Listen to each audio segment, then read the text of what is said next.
après avoir mis le démembrement en place, ils ont prêté serment et on les a formés.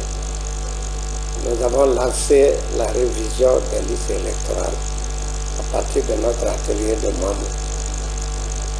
Cette révision a commencé le 24 avril dernier. Mais il faut reconnaître qu'il y a un certain nombre de problèmes pour lesquels la CENI devait apporter des solutions et des précisions. La révision ayant commencé le 24, il y a certaines CARL, commission de révision des listes électorales, notamment à Dixine et ailleurs, dont les membres ne sont pas fréquents à la CARL, soi-disant que la prime qu'ils auraient allouée est petite. La CENI a tenu...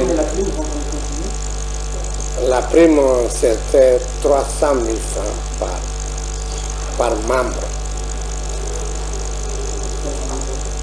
Et la CENI a tenu deux réunions, une réunion du bureau et une plénière, à l'issue desquelles il est bon de savoir que chacune des 2203 cartes recevra, et pour la révision et pour l'affichage de correction pour ces deux opérations, chaque carte recevra 3 millions de francs. Les 3 millions de francs vont être payés de la manière suivante. On va payer 500 000 à chaque carte. Et à la fin de la révision, on va leur payer 1 500 000. Et pour les 15 jours d'affichage, on va payer encore 1 million, ça fait les 3 millions. Soit, chaque membre de CARL percevra 600 000 francs pour les opérations. Et cette précision est bonne dans la mesure où, au lieu de 300 000 francs, eh bien, chacun recevra 400 000 francs pour la révision et 200 000 francs pour l'affichage, qui ne prend que 15 jours. Cela a fait l'objet d'une lettre circulaire qu'on a envoyée à nos démembrements. Et ici, il est bon que l'on rappelle à ceux qui ont désigné les CARL, les membres des CARL, c'est-à-dire les démembrements de la CENI, l'administration, la collectivité, la mouvance et l'opposition, que chacun puisse parler aux membres qu'ils ont choisis pour que l'on puisse ensemble se donner la main pour faire de la révision afin que le chronogramme ne souffre pas de retard. Donc ces précisions-là sont contenues dans une lettre qu'on a envoyée et aussi le rapporteur certainement passera pour lire le communiqué concernant cette précision.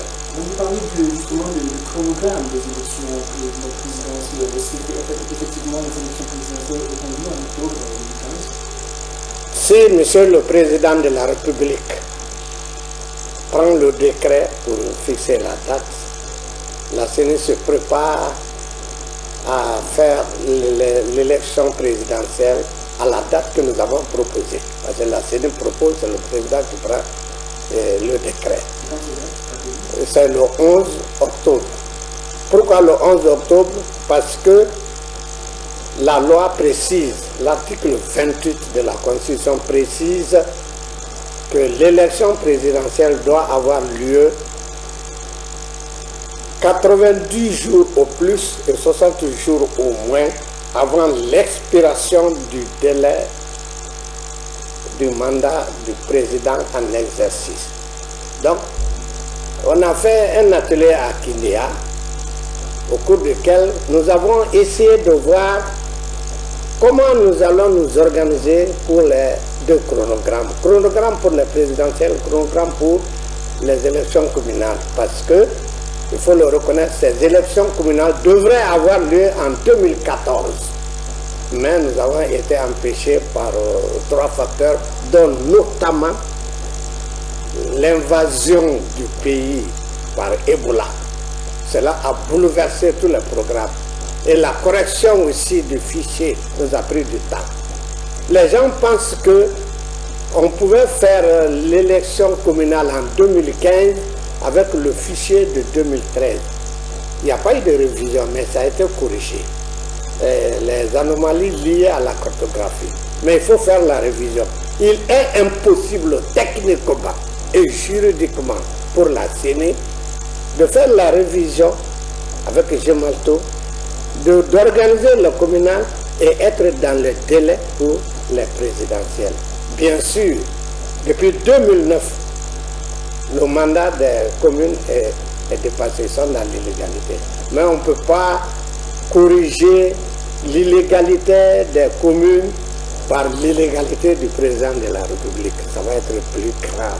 C'est pour cela que nous n'avons pas pu. Et nous avons dit, si quelqu'un peut trouver une solution technique,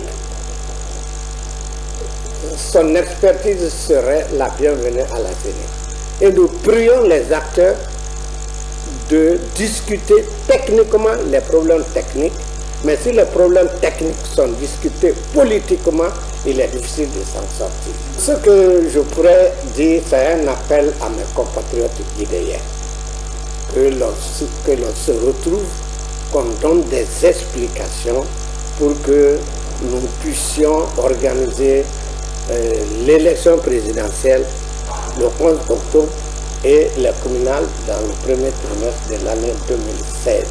La CENI, quant à elle, s'engage dans le respect de la loi et de tous les textes réglementaires pour organiser des élections transparentes, crédibles et acceptables par tous.